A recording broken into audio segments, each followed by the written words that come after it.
Meditando la Biblia en un año, con el pastor Alex Figueroa.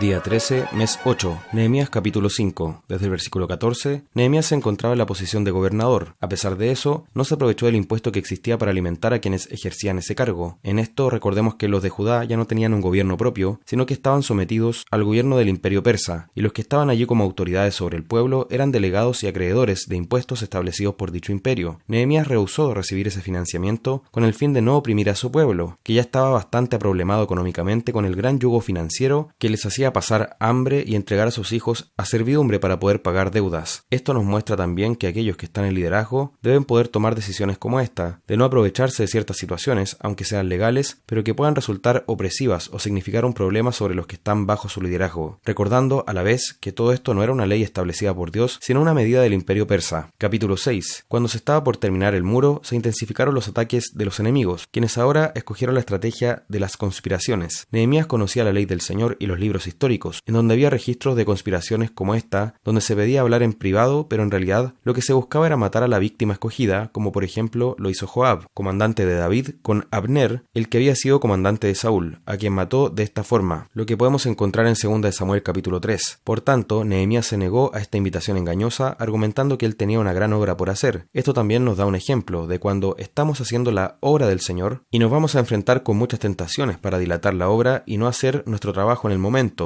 por atender otras cosas, pero debemos rechazar esas tentaciones, ya que la obra que tenemos por delante es una gran obra. Como dice aquí, debemos seguir adelante con lo que tenemos que hacer y no desviarnos de la tarea. Nehemías se rehusó, aunque fueron hasta 5 veces para insistirle. Algunos hoy en día habrían dicho que esto es una señal de Dios, pero él sabía que por sobre las supuestas señales que pudiera encontrar estaba la palabra de Dios y la misión que Dios le entregó. Esto es lo que se llama determinación, discernimiento y sabiduría, cosas por las cuales debemos rogar al Señor, notando que acá la sabiduría y la obediencia de Nehemías le salvaron la vida. Otro hombre, que era ya de su propio pueblo, al parecer sacerdote, llamado Semaías, conspiró por soborno contra Nehemías, ocupando el templo del Señor como un lugar para ejecutar sus conspiraciones, siendo que era el lugar donde se manifestaba la presencia de Dios. Este hombre demostró que, a pesar de ser de una casa sacerdotal, no tenía temor de Dios. Semaías estaba buscando conspirar contra Nehemías, pero este último sabía que no debía entrar al templo de esa manera, que eso habría sido un pecado de su parte. No se dejó llevar por la intimidación, pese a que Semaías quería hacerle ver que estaba en peligro su vida, pero Nehemías no se dejó llevar por ese temor, no quiso huir, sino que siguió adelante con su misión y entendió que Dios no había enviado a esta persona. En medio de todas estas cosas, Nehemías oraba constantemente. Sus oraciones, aunque cortas, eran como flechas dirigidas al cielo, en medio de las pruebas y las dificultades. Finalmente el muro fue terminado en tiempo récord de 52 días, como vemos en el versículo 15. Con esto se cumplió de manera extremadamente eficiente la meta que se había propuesto Nehemías desde el capítulo 1, por lo cual había orado al Señor. Él lideró este trabajo en total dependencia del Señor, siendo un verdadero ejemplo en este sentido. Todo líder que el Señor haya puesto sobre su pueblo debe tener este peso en su corazón por buscar la gloria de Dios y el bien de su pueblo, trabajando con diligencia, prudencia, humildad y haciendo todo con decencia y orden, en obediencia a la palabra de Dios y dependiendo en todo del poder de su espíritu. El pueblo trabajó rápido y con urgencia, lo que causó un gran temor en medio de los enemigos del pueblo de Dios. Sin embargo, seguían tristemente las conspiraciones con aliados, incluso dentro de los propios judíos, es decir, Nehemías estaba trabajando por ellos, por su pueblo, para que la ciudad fuera reedificada, para que los muros fueran restablecidos y dejaran de estar en humillación. Estaba haciendo todo esto por reverenciar al Señor, como decía en el capítulo 1, pero de su propio pueblo, aquellos que estaban bajo su liderazgo, conspiraban contra él, murmuraban contra él con Tobías, quien era uno de los principales enemigos. Le decían cosas que Nehemías estaba pensando o haciendo, y además trataban de poner bien a Tobías ante Nehemías. Como decía el apóstol Pablo, incluso de en medio de nosotros se pueden levantar lobos rapaces que no van a tener compasión del rebaño. Debemos tener sumo cuidado con esto. No hay alianza posible con los enemigos del pueblo de Dios. Capítulo 7. En los versículos 1 al 60, vemos que Nehemías designó dirigentes y su criterio para un puesto de tal responsabilidad es que debían ser varones de verdad y temerosos de Dios. Otros habrían tenido en cuenta la habilidad especial, los estudios y cualificaciones de estas personas, pero Nehemías tuvo en cuenta su piedad, su relación con Dios, su temor de Dios, lo que también nos da un ejemplo de lo que debemos hacer nosotros como pueblo de Dios en la iglesia, sobre todo el escoger a los líderes. Salmo 33. En los versículos 1 1 al 3, este es un precioso salmo donde nuevamente se nos invita a alabar al Señor con alegría y entendimiento, expresando nuestra adoración no solo con los recursos que tenemos a la mano, sino también con orden. En el versículo 3 dice: hacedlo bien, tañendo con júbilo. Tañer significa tocar un instrumento, y debían hacerlo con alegría. Debemos recordar cada domingo cuando alabamos al Señor como iglesia que no podemos hacerlo con desgano, como si estuviéramos cantando cualquier canción, porque estamos elevando alabanzas a nuestro Dios, uniéndonos a la adoración celestial que es incesante en el cielo, y debemos hacerlo bien, como dice aquí. Desde el versículo 4, luego de habernos dicho que debemos alabar al Señor, se detallan ahora las razones por las que debemos hacerlo, y ellas son incontables. Comienza exaltando la palabra de Dios, su creación y su providencia, diciendo en el versículo 4: recta es la palabra de Jehová, y toda su obra hecha con fidelidad. Estos son motivos recurrentes de alabanza en los salmos. Nos recuerda que la tierra es sostenida por la misericordia de Dios, por lo cual podemos decir que es llena de ella, y fue el Señor quien hizo todas las cosas, tanto celestiales como terrenales, por medio de su palabra. Esta es una doctrina esencial sobre la creación y es distintiva de las Santas Escrituras. Lo maravilloso es que, por esa misma palabra, es que somos salvos, según vemos en Romanos 10:17, y hechos nuevas criaturas. Desde el versículo 8, ya que el Señor fue quien creó todas las cosas y está por encima de toda la creación, entonces toda la tierra debe temerle, todos los habitantes del mundo deben mostrarle reverencia y temor a Él. Él es digno de este temor a su nombre. Notemos que las naciones, por más poderosas que sean, por más grandes que sean los imperios, están bajo el control del Señor, pues dice: Jehová hace nulo el consejo de las naciones y frustra las maquinaciones de los pueblos, en el versículo 10, lo que nos recuerda bastante el Salmo 2. Versículo 11, el consejo y voluntad de Dios permanecen para siempre, y sus pensamientos por todas las generaciones. No podemos imaginar ni dimensionar realmente la majestad de nuestro Señor, pero podemos descansar confiados en su completa soberanía, pues sus planes perfectos siempre se cumplirán. Versículo 12, encontramos la mayor bienaventuranza en ser parte del pueblo de Dios. Somos la iglesia, la nación santa que Él apartó para reflejar en nosotros su gloria, para que anunciamos las virtudes de aquel que nos llamó de las tinieblas a su luz admirable. No hay mayor privilegio que ser beneficiados con esta gran misericordia de Dios. Proverbios capítulo 21, versículo 8, nos habla de la diferencia entre el camino del hombre perverso y los hechos del limpio. Mientras los hechos del limpio son rectos, los caminos del perverso son torcidos, aunque en su propia opinión son derechos. Más allá de lo que una persona piense sobre su propia vida, lo que sirve de parámetro para calificar cómo es realmente la vida de una persona es la palabra de Dios. Aunque la sociedad incluso legalice el pecado y la maldad, ante el Señor seguirá siendo un camino torcido, y pese a que una sociedad criminalice la obediencia a Dios, seguirá siendo un camino limpio ante Él. Versículo 9. Este libro enseña que cuando se halla esposa, se halla el bien, en el capítulo 18, versículo 22, pero si esa esposa es rencillosa, hará la vida muy difícil de llevar para un hombre, y en ese sentido dice que es mejor vivir en incomodidad o estrechez en cuanto al espacio físico que convivir con una persona de estas características. Desde luego, el proverbio también se aplica cuando una mujer debe sufrir la convivencia de un esposo rencilloso. Por lo mismo, no debemos decidir de una manera apresurada ni superficial con quién contraeremos matrimonio, sino que debe tratarse de una decisión meditada y razonada conforme a la Escritura, sujeta también al consejo de hermanos sabios. Versículo 10. El impío no solo hace el mal, sino que también lo desea en su alma. Si una persona habla continuamente de cosas impías o desea continuamente lo que es malo, claramente eso manifiesta lo que pasa en su corazón. Además, nunca hay compasión verdadera en el impío. A veces muestran algún tipo de misericordia aparente, por conveniencia en la mayoría de los casos, pero acá dice que su prójimo no haya favor en sus ojos. 1 Corintios capítulo 8. En los versículos 1 al 13 habla de lo sacrificado a los ídolos. Acá el apóstol sigue respondiendo las preguntas de esta iglesia que le fueron enviadas por carta. El conocimiento por sí solo puede envanecer a una persona. Hay quienes, malinterpretando textos como este, han concluido que el conocimiento mismo es un enemigo, de manera que si alguien estudia la palabra, si estudia libros de teología, concluyen que se envanecerá sí o sí. Pero la verdad es que el apóstol no está diciendo eso. Si tenemos un conocimiento sin amor, tal conocimiento nos va a envanecer, pero el conocimiento acompañado del amor es lo que debemos buscar, porque eso es lo que edifica. Ahora, dado que los corintios eran jactanciosos como iglesia, el apóstol les dice que si alguno se imagina que sabe algo, aún no sabe nada como debe saberlo, en el versículo 2. Les está explicando también que los ídolos no son nada. Una estatua o una imagen no es nada más que eso. No hay nada allí, no hay vida ni poder, no hay absolutamente nada en un ídolo, no es nada en el mundo, y por eso dice no hay más que un Dios, en el versículo 4. Por mucho que haya religiones y dioses falsos en gran cantidad, la verdad es que solo hay un Dios. También dice acá una confesión muy potente, que toda la iglesia debe realizar. En el versículo 6 dice: para nosotros, sin embargo, solo hay un Dios, el Padre, del cual proceden todas las cosas, y nosotros somos para Él, y un Señor, Jesucristo, por medio del cual son todas todas las cosas y nosotros por medio de Él. Notemos cómo también Jesús está retratado aquí como Señor y Dios, uniendo las dos declaraciones. En Isaías 42:8 nos dice: Yo Jehová, este es mi nombre, y a otro no daré mi gloria. Por tanto, si Jesucristo no fuera Dios realmente, no podría estar acá, ya que sería pecado, pero se menciona aquí porque Él es Dios y Señor igualmente. El argumento en este pasaje tiene que ver con el hecho de que en los templos paganos se sacrificaban animales a los ídolos, y luego esa carne era vendida en carnicerías y comida en las casas. Los cristianos, desde luego, también compraban en los mercados, y en muchos casos esas carnes venían de lo sacrificado a los ídolos. O podía ocurrir que visitaban una casa y allí se estaba comiendo esa carne que venía de los templos paganos. La carne en sí no era el problema, sino el conflicto que causaba a quienes entendían que esa carne estaba necesariamente relacionada con un ídolo. Por tanto, cuando estas personas veían a otros cristianos comer esas carnes, podían caer en dos extremos: o se ofendían pensando que se estaba cometiendo idolatría, o se veían tentados a una fe ambigua, cayendo ellos mismos en idolatría. Ahora, aunque tenían el conocimiento verdadero sobre Dios, algunos de ellos, por todo su pasado en la idolatría, por toda su superstición y paganismo, si ellos comían algunas cosas que hubieran sido sacrificadas o tuvieran alguna relación con los ídolos, se iban a ver contaminados bajo su concepto. Entonces el principio es que muchas veces podemos tener libertad para hacer algo, pero debemos tener un cuidado más allá. Esto porque hay muchos que se limitan a preguntar: ¿y qué tiene de malo esto? Y ese es su escudo ante todas las cosas. Pero la pregunta que deberíamos hacernos es: ¿qué tiene de bueno y qué es mejor? No solo mirar por aquello que tenemos derecho a hacer y que no está mal. Dice acá el apóstol inspirado por el Señor que miremos que nuestra libertad no venga a ser tropiezo para otros. A veces nos daremos cuenta de que podemos hacer algo, pero quizá en ese momento debemos tener cuidado, porque con eso que pensamos hacer podemos causar que otro tropiece y que a lo mejor tenga una caída. Dice acá que pecando contra los hermanos e hiriendo su débil conciencia, contra Cristo pecáis, en el versículo 12. Por consiguiente, es más importante el bienestar espiritual de nuestros hermanos que nuestra propia libertad para hacer algo. Ahora, esto no debe, en la otra cara de la moneda, llevar a una tiranía del hermano débil, ya que la idea es que el hermano débil madure y crezca, que no se mantenga siempre en esa debilidad de su fe, sino que pueda crecer en madurez y entendimiento. Si un hermano débil se mantiene en su legalismo o en su inmadurez y con eso quiere dominar las conciencias de los otros, ya pasamos a otro plano. Acá lo que estamos hablando es de cuidar a los hermanos que por una falta de madurez o de entendimiento temporal es mejor no hacer delante de ellos ciertas cosas que pueden afectar gravemente su conciencia. Estas cosas debemos considerar porque finalmente debemos amarnos como Cristo nos amó y buscar el bien de los demás, como Cristo también se entregó y se negó a sí mismo por nosotros para darnos salvación.